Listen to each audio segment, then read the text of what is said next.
In this video I am going to discuss about the difference between auto mode and manual mode in camera. Before you jump this video, I will tell you to visit official website and Facebook page. Link is given below. Okay, let's come to main portion.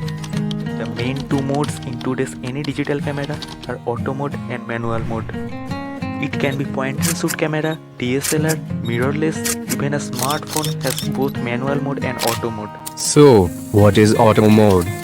In automatic modes, the camera determines all aspects of exposure, choosing exposure parameters according to the application within the constraints of correct exposure, including exposure, aperture, focusing, light metering, white balance, and equivalent sensitivity. And what is manual mode?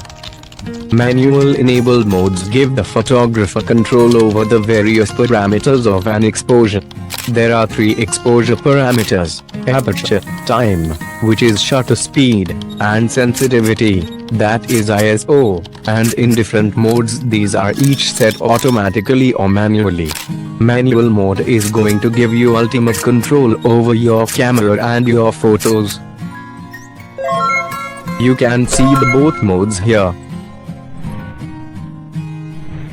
Now let's talk about the differences.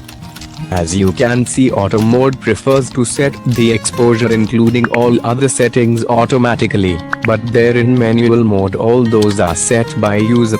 In auto mode it discharge more the battery, but manual mode discharge it less.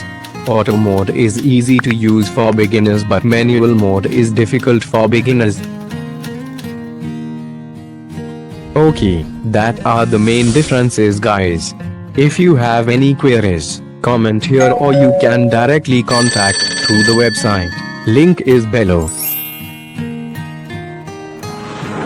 Thank you. Hope you have enjoyed this video.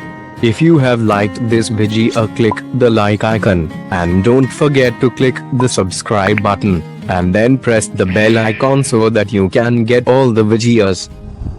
I will be back. Bye bye.